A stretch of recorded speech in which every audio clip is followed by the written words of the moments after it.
Good morning. I want to talk to you this morning about evolution and what that actually means so that you can get a better understanding of what your influence is on changes and things that are happening in your environment and world, you see.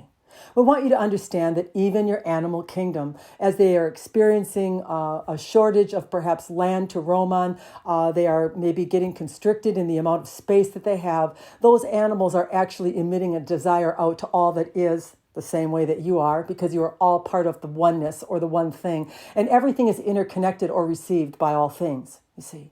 So a human thinks that what is really making the change in the world is their demand for it, their march for it, or their proclamation that they're going to change something, when in fact that change is a very natural evolution that is coming from those that are experiencing difficulty and wanting change because of it, you see. Isn't it nice to know that everything's taken care of, that everything is connected to the divine and having a desire or a preference. And through that desire and preference, everything is receiving it and modifying themselves to fit it or align to it. And so in some way, there is nothing that you need to push against. There's nothing you need to protest or condemn, because everything's taken care of by those that are living in any form that they are living in, you see.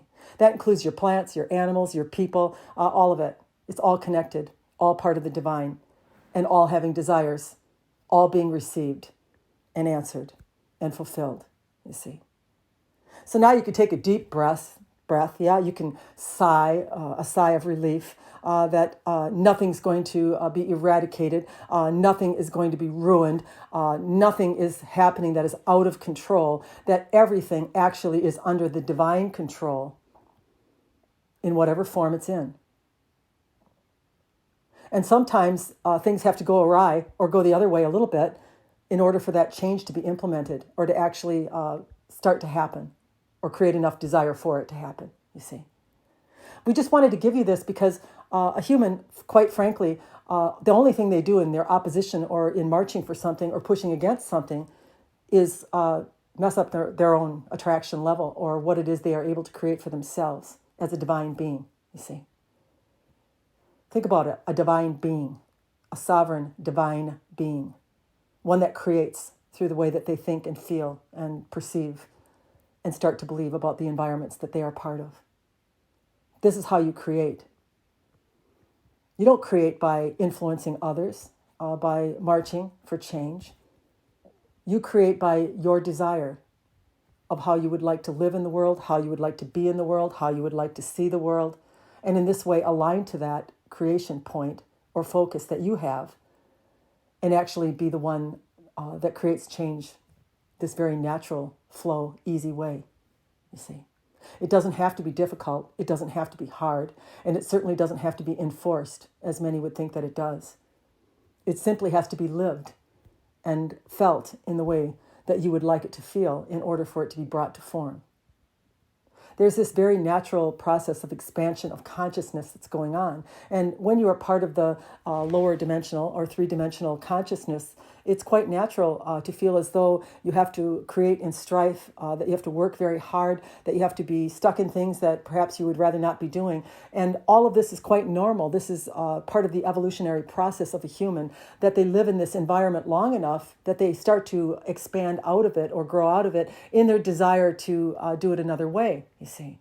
And then they gradually start to move into another level of perception or consciousness, which will actually provide them with avenues so things can come to them in a new way, not in struggle, not in strife, and not in not satisfaction as they had been prior. But that actually happens in your desire to move out of it. You're not going to move out of it by trying to continue to force yourself or motivate yourself to continue doing things in a way that is no longer satisfying to you. You're going to do it in the understanding that the reason it's not satisfying to you is that your vibration is starting to quicken a little bit. You're able to receive more divine energy from the source that is you, and it is letting you know that you can move out of this type of creation point more into one of flow and ease that you're actually calling for in the speed of the vibration that you are emanating, you see. The amount of energy that you can hold really is primarily based upon how clear your energy centers are. How much have you dealt with the fear, the angst, the worry, the lack, all of the things that are part of the three-dimensional reality that you're holding yourself in are held within the energy chakras or centers in the body, you see. Once you can really understand that these are the sending and receiving devices from the divine, and you can start to let go of some of these perceptions and beliefs that you're holding in those centers that are actually slowing down the pace at which they can move at and process energy, then you can become more actualized, or one that can create through flow, through ease. By simply allowing more energy to arrive to these centers, it will quicken your pace or your vibration. And in that quickened pace, manifestation becomes much speedier, much faster, and much more to your liking, we would tell you. We know that we're going over something again that perhaps we've mentioned before, but we are here to expand your consciousness, and we have to keep reminding you when you are stuck a little bit in a three-dimensional consciousness of having to create from struggle, having to create in ways that are not satisfying, that you're having to motivate yourself every day to keep doing things that perhaps you're not loving to do, that we have to keep picking at you or pushing you to understand that that perception that you're holding has to be transcended. And the way that you transcend it is by observing it, understanding that you're holding yourself in it. And in this way, you can release it out of those centers and actually allow the divine flow to come into you where the ease is, where the transformation of the human is. It's not you doing it, it's the divine doing it. You are the experiencer. We've told you this over and over again. You're not creating the experiences. The divine is. It is receiving charges of energy based upon what you can hold as a human in your centers, and it is simply returning on that. Once you really get this understanding, once you accept it, that you are the only one that will deny yourself your own divinity, your own amount of energy that comes into you is primarily up to you, you see. And in that understanding, in that knowing, in that acceptance of the I am presence, this is what I am, you can transcend that and actually manifest in flow, in ease, in desire, the way you were meant to. This is what's coming, folks. It's a good thing. But you have to recognize where you're at and allow it and release it so that you can get to where it is you want to go. Good day.